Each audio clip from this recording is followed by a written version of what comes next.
일본 참여 선거 투표가 잠시 전인 8시에 끝이 났습니다. 지금 추구조사 결과가 하나둘씩 발표가 되고 있는 상황인데요. 취재기자 연결해서 자세한 상황 알아보겠습니다. 김보나 PD, 네, 상황 전해주시죠.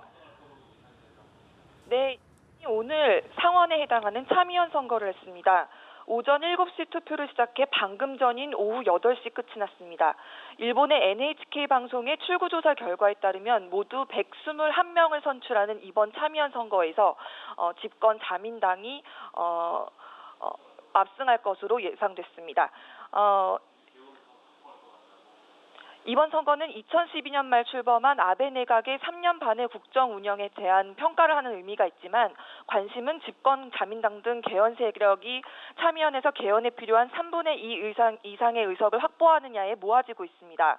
앞서 일본 언론들은 개헌파로 분류되는 자민당과 열린여당인 공명당, 그리고 오사카 유신회, 일본의 마음을 중시하는 당 등 4개 정당이 개헌안 발의 요건인 참의원 3분의 2 의석을 차지할 것으로 예상했습니다.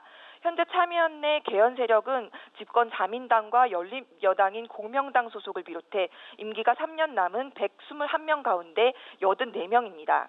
따라서 오늘 선거에서 78석을 확보하면 모두 242석의 3분의 2인 162명을 확보해 개헌안을 발의할 수 있게 됩니다.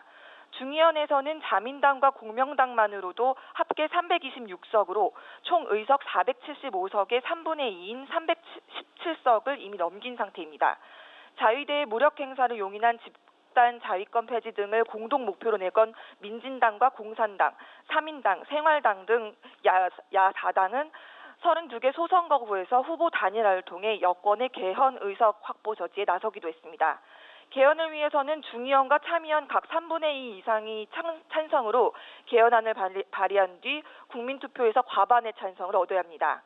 이번 참의원 선거부터 투표 연령이 20세에서 18세로 낮아졌는데 18세부터 19세 240만 명과 함께 30%대로 알려진 부동층의 선택도 주목됩니다. 네, 그럼 아베 총리가 이렇게 개헌에 매달리고 있는 이유 어떻게 짚어볼 수 있겠습니까? 네, 일본의 자위대는 명칭에서 드러나듯 진짜 군대가 아닙니다. 2차 대전 패전국으로서 받아들인 평화 헌법의 핵심 조문인 제9조가 국제분쟁 해결 수단으로서 교정권 포기와 전력 비보유 등을 규정하고 있기 때문입니다. 아베 신조 일본 총리는 이 조항을 바꾸려 하고 있습니다.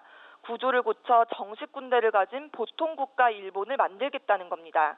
이는 아베 총리가 태평양 전쟁 A급 전범 용의자 출신인 외조부 기시노부스케 전 총리로부터 물려받은 꿈이자 일본 우익의 염원이기도 합니다. 아베를 포함한 개헌파들은 자주 헌법을 만드는 것이야말로 일본이 전후 체제에서 탈피하는 길이라고 강변합니다. 미국도 이런 움직임에 부정적이지만은 않습니다. 남중국해 영유권 분쟁과 사드의 한반도 배치 문제에서 확인되듯 곳곳에서 중국과 충돌하는 상황에서 군사대국 일본이 중국의 견제 세력이 될 수 있기 때문입니다. 일본의 진보 진영과 민진, 공산, 사민당 등 야당들은 개헌에 강하게 반대하고 있습니다. 헌법 구조를 포기할 경우 일본이 자칫 과거와 같은 길을 갈 수 있다고 우려하는 겁니다. 이제 막 NHK의 출구조사 결과가 나왔는데요. 말 그대로 어디까지나 예상인 만큼 좀 더 지켜봐야 할 것 같습니다.